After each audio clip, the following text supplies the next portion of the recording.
और अधिक जानकारी के लिए जुड़ते हैं हम हमारे संवाददाता दिनेश कसाना के साथ पे। जी दिनेश, चुनाव होने में महज एक महीना ही रह गया है। 25 नवंबर को यहां पर वोटिंग होगी और ईडी जो है पिछले लंबे समय से लगातार कार्रवाई कर रही है और आज स्वयं पीसीसी चीफ के घर पहुंच गई है ईडी। देखिए, मुद्दा पुराना है। ये पेपर लीक के प्रकरण में ईडी की लगातार कार्रवाइयां जारी है और आज जिस तरह से ईडी पूर्व तत्कालीन शिक्षा मंत्री गोविंद सिंह डोटासरा के आवास पर पहुंची है, तो माना जा रहा है कि कुछ ना कुछ ईडी के हाथ सबूत लगे होंगे, जो कि पिछले दिनों कलाम कोचिंग इंस्टीट्यूट पर छापेमारी और सर्च अभियान ईडी की ओर से किया गया था। कलाम कोचिंग से जोड़कर गोविंद सिंह डोटासरा का नाम जोड़कर देखा जा रहा था। हालांकि वो लगातार कह रहे हैं कि कलाम कोचिंग से मेरा कोई लेना देना नहीं है।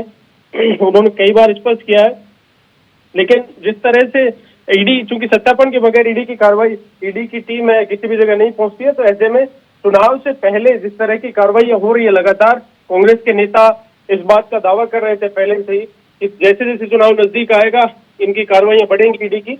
लेकिन आज की जो कार्रवाई है वो बहुत ही महत्वपूर्ण है, चूंकि पीसीसी चीफ है, प्रदेश कांग्रेस के मुखिया है गोविंद सिंह डोटासरा, और उनके आवास पर ईडी की टीम का पहुंचना और सर्च करना दोनों जगह, जयपुर में सरकारी आवास पर जहां गोविंद सिंह डोटासरा को शिक्षा मंत्री रहते हुए जो बंगला अलॉट हुआ था, उसी बंगले पर अभी भी रह रहे हैं विधायक के नाते, और उसी बंगले पर ईडी का सर्च अभियान जारी है।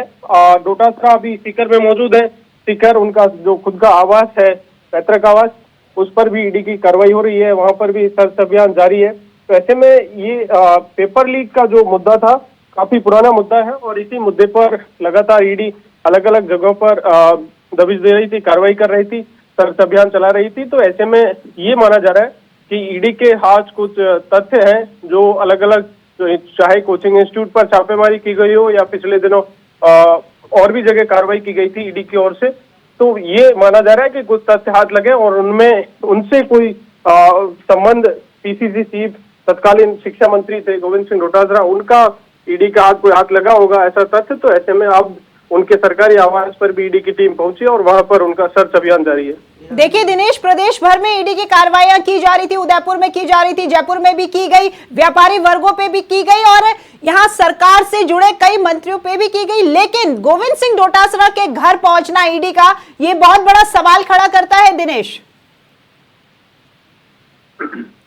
देखिए, लगातार आशंका भी थी इस बात को लेकर, क्योंकि तत्कालीन शिक्षा मंत्री थे। पेपर लीक जब हुआ, ये प्रकरण जब का है, पेपर लीक का, सेकंड ग्रेड का पेपर लीक हुआ, भर्ती परीक्षा रद्द की गई और किरोड़ीलाल मीणा लगातार दावा कर रहे थे कि इसमें ऊपर तक इन्वॉल्वमेंट है, मंत्रियों तक इन्वॉल्वमेंट है, लगातार दावा भी किया जा रहा था। लेकिन चूंकि प्रदेश कांग्रेस के मुखिया है, जब तक किसी भी एजेंसी के हाथ कोई पुख्ता सबूत नहीं लगे तब तक कोई कार्रवाई संभवतः नहीं की जाती।